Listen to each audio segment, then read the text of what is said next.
Hey, what is up, studs? Ryan here, or MandRproductions, and we have some exciting news today. As you can tell by the title of the video and the thumbnail, we have some pictures of the LEGO Star Wars sets that are coming out in April. We've been talking about these for quite a while on the channel now, and finally, we have the official images of them. This is rather exciting. Again, guys, these look really good, and we'll be taking a look at these set by set, and I'll be giving you my in-depth thoughts. And we are going to go from lowest set number to highest set number, so that's the order if you're wondering if there's a method to my madness here. But we do have 5 images to take a look at today, so let's get started with the first one here. It's the 75243 Slave 1. Again, we've been talking about this on the channel for quite a while, but this thing looks really good. It kind of surprises me. Like $120 just looking at it is a tough pill to swallow. I'm not gonna lie. $120 for that thing. I can't really see it with 1,007 pieces, but I'm gonna pay it. I think it looks good still. I think it looks like a really good set. However, I'm going to recommend for you guys to probably wait, if you can wait, for it to go on sale or something, because I still think $120 for a Slave 1 is just insane. Like, I can't believe we've gotten to that point. Anyway, about the set itself is for the minifigures. We have Han Solo, we have a very nice looking Boba Fett, we have Forlom, and then we have Zuckuss there on the end. So the minifigure selection is really good. I think a lot of people are going to enjoy the wide selection of figures here. And then, of course, the bonus figure for the 20th anniversary is going to be Princess Leia from the early 2000s. She looks pretty good, and the first thing we'll notice here with the Princess Leia minifigure is that she comes with a very weird looking stand, and these have grown on me as I've looked at these pictures more and more. And the thing is that this stand is going to connect with other stands, and we'll get to that, but it will connect up. You can have all 5 together, and you can have a nice display of 20th anniversary minifigures, which I think is a pretty neat way to do it. Also, can we please take a peek at the weapon she's holding? Oh my god, those... Though, if you weren't buying LEGO sets before 2007, or LEGO Star Wars sets more specifically before 2007, they used to come with these big blasters, and oh my goodness, the nostalgia of just her having that blaster is killing me. Like, those are like the coolest LEGO blasters, not gonna lie. So, very happy to see that back. It's something small, it's a small detail. They could have just given her no weapon, but it's really cool to see her with one of those old LEGO Star Wars blasters. Now, the actual Slave 1 ship itself has this beautiful design, and like I had been saying, I kind of expected this to be a mix between the UCS version and the version that we saw in the Master Builder series Cloud City set, and I think this is about what we could have expected. Like, I think this is pretty spot on. I love the way that you use the curved tiles on the top end there, and then they have the studs facing out on the sides. I think that looks really good. They have a few stickers around the set, just kind of adding extra details, which I always think is nice. I'm sure you can open up some of the side bits there. Maybe there's some storage or something there. You should also be able to store the Han Solo and Carbonite up underneath the front end of the Slave 1, and then you also have these turrets up there, which I assume you're going to be able to turn. We have a giant cockpit piece that we've had on many Slave 1s before, and I think the most notable feature here is going to be those spring-loaded shooters that are just underneath the cockpit. I think those are going to be a really nice addition. They kind of remind me of the giant rubber spring shooter that they had back in the 2006 version, where you had to open up the front end of the ship and then you could shoot it out. Pretty cool feature. This is somewhat like that, but a lot easier to use because you don't have to open anything. You literally just press the button and they shoot off. So that is your $120 Slave 1 that we've been talking about on the channel for quite a while now, and I must say I'm very pleased by the design. I'm not as pleased by the price for what this looks like it is, but I am really just in love with the way this thing looks. I think it's the perfect mix between the UCS and the version that came in the Master Builder series set, and man, I cannot wait to get this. The next set is the 75258 Anakin's Podracer, $30, I believe 278 pieces. And just like I said in my more recent LEGO Star Wars April 2018 rumor video, or 2019, I'm sorry, rumor video, the Padme minifigure does have those mid legs, so what do you know? It looks like we get a young Anakin Skywalker minifigure. I don't know how different he is from the one that came in the Naboo Starfighter Microfighter earlier this year. I would assume not all that different, if different at all. And then the special 20th anniversary minifigure we're going to get in this set is Luke Skywalker. Very nice addition. He has a blue lightsaber. He has the yellow face. He's from the early... He's from 1999, I believe. And unfortunately, they didn't bring back either the old gray lightsaber hilt or even the chrome lightsaber hilt. They're keeping it the muted chrome lightsaber hilt of more recent years. As for the Anakin's Podracer, this is definitely the best Anakin's Podracer to date. The last one we had was in 2011, and it came with Sebulba's Podracer. It was like a 2-in-1, and I think this is a pretty nice looking Podracer. It's got a lot going on in the engine area, especially. You can see they use some pink lightning bolts to kind of simulate that force field or whatever the heck it is that keeps keeps them together. You also have the nice lines that go back, or the wires that go back from the engines to the main fuselage where Anakin's going to sit. You have the cockpit area where he's got some things he can kind of hold on to. There's a little windshield there, and there's a lot of stickers on there as well. So if you're not a fan of stickers, you might want to watch out for this set. A lot of little stickers more specifically, but overall a very nicely designed set. It basically has a built-in stand with the clear Technic bits that go down to the ground and then extend out, and I believe that's just going to be its stand. I don't think it's going to come with anything else like some of the previous sets had, like a tan thing that you would slide it into and then it would have a stand. But no, I think this is just going to be able to stand up on its own, which is really nice to see. I think that's going to be a nice feature. You can just pick it up and go and then put it back down wherever you want. It's not going to fall over, which will be rather nice. So that's the Anakin's Podracer. I'm looking forward to that one. Again, $30, not too shabby. Next up is the 75259 Snowspeeder set, $40, 309 pieces. Yikes. And I'm going to be honest, I think this set might just confirm it that LEGO won't be keeping the Rebel pilot helmet that they made for summer of 2018. You can see both Luke Skywalker and Dak there don't have the newer Rebel pilot helmet, which is confusing to me. Why did they make that whole new helmet and now it's gone? If you guys remember, they didn't have the new helmet in the Juniors X-Wing, and in my review I was like, what? Why didn't they bring the new helmet back? What happened?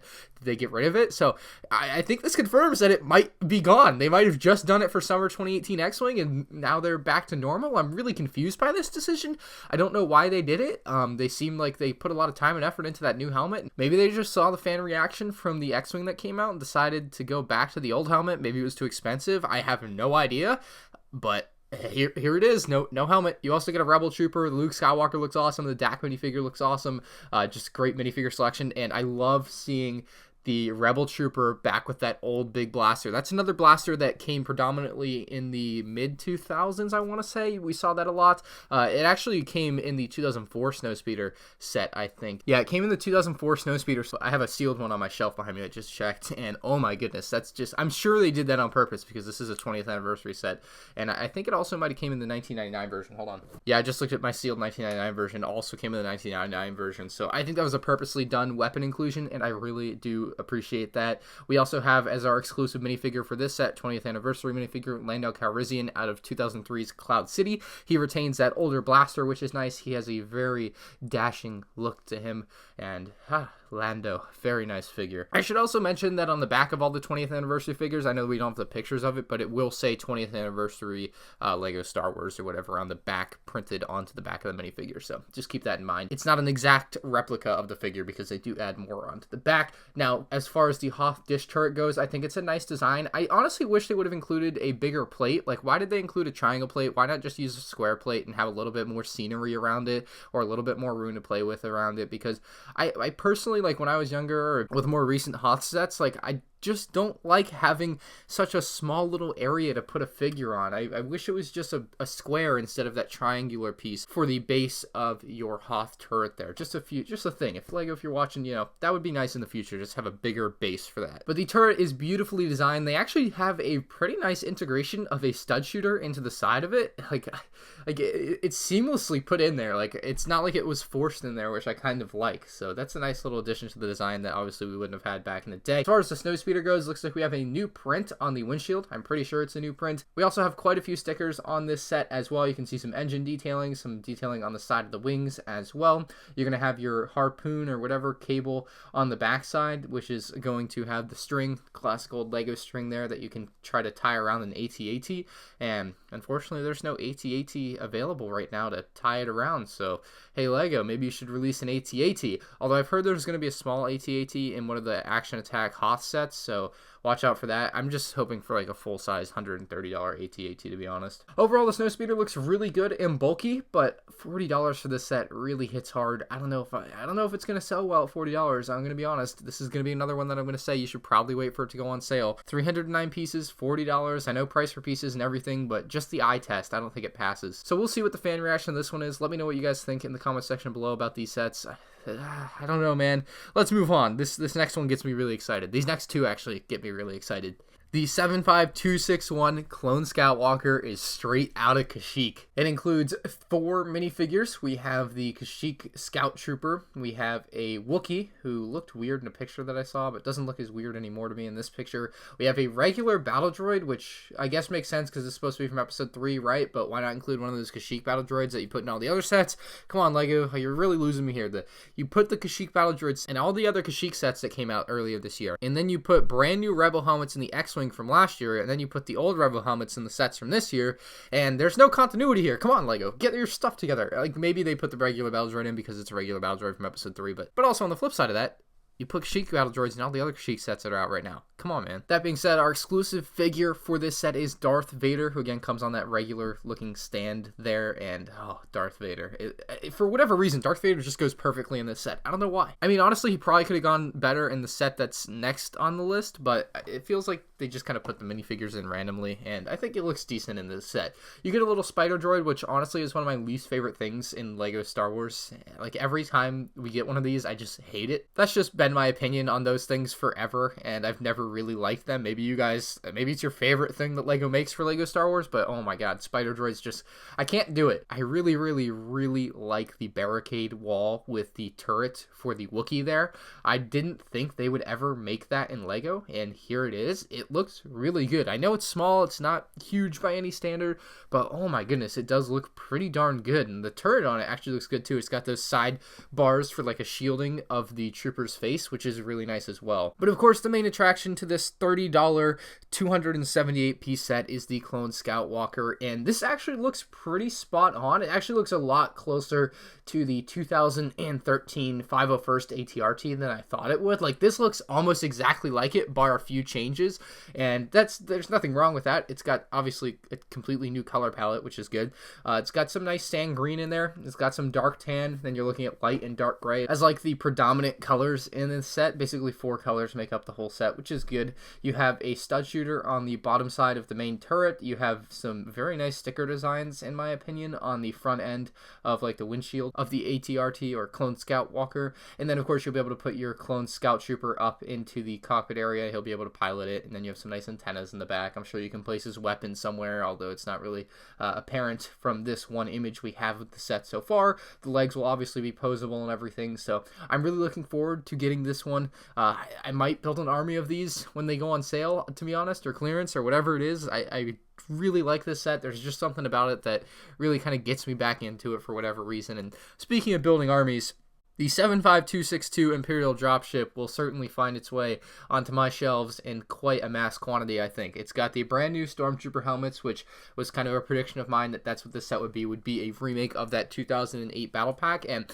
you know what? I'm really happy with this. I think this looks great. Obviously, they have the stud shooters, which some people are like, I hate stud shooters, but it's whatever. So you get those 3 Stormtrooper minifigures with the new helmet design, printed legs and everything, very, very nice, and then you, of course, get a new updated Shadow Trooper minifigure as well, which looks pretty sleek. And then of course the 20th anniversary minifigure is going to be the Han Solo figure there on the left, who also has that giant old blaster, which is really nice to see. I really love what they've done with the design of the Imperial Dropship itself, though. I think that the dark blue and dark gray looks way better than the regular blue and black that they used on the older ship. Not that the older ship looks bad, but oh my goodness, they've changed the design enough to make it look new, right? I think that the windshield piece and the 2 wing pieces, they just look like they're straight out of like Nexo Knights to me. I'm pretty sure they have to be, right? You have these nice Imperial insignias, which I believe are stickers, which will be a little bit of a pain to put on, but if you take your time, they'll look nice. You can place your Shadow Trooper right in the cockpit seat of your dropship there, and then you can place your 3 other Stormtroopers onto the back, I believe, and I believe you should be able to lift up the back end of the ship in some fashion, and then the platform that the Stormtroopers sit on should be able to be left on the ground while the rest of the ship flies off, which is of course the reason it's called a dropship. So I'm excited to get this one. I'm excited to get a lot of these ones. This one's going to be $20. 125 pieces is the piece count, and obviously the price per piece on this set isn't great, especially with the studs kind of inflating that a little bit, but not too shabby. I think a lot of people will really enjoy being able to get these new Stormtroopers for really really cheap and a high quantity, and I'll be included in that count of people there. So let me know what you guys think about these new 2019 sets in the comment section below. I think my favorite one is going to be the Imperial Dropship Battle Pack. My second favorite one is probably the Slave one. Third favorite, the Clone Skywalker. Fourth favorite, the Snowspeeder. Snowspeeder just because I think it's a little pricey. And my least favorite, although it's still not a bad set, is the Anakin's Podracer. So that's just my quick worst to first to worst, whatever you want to say it. Let me know in the comment section below, though, what your favorites are, what your least favorites are. What do you like about the sets? What don't you like about the sets? Again, let me know in the comment section below. And make sure you subscribe and turn on notifications so you stay up to date with the latest LEGO news, thanks to videos like this and my M&R news series, which is every Wednesday at 3 p.m. With that being said, guys, I'll see you on the next one. Peace out.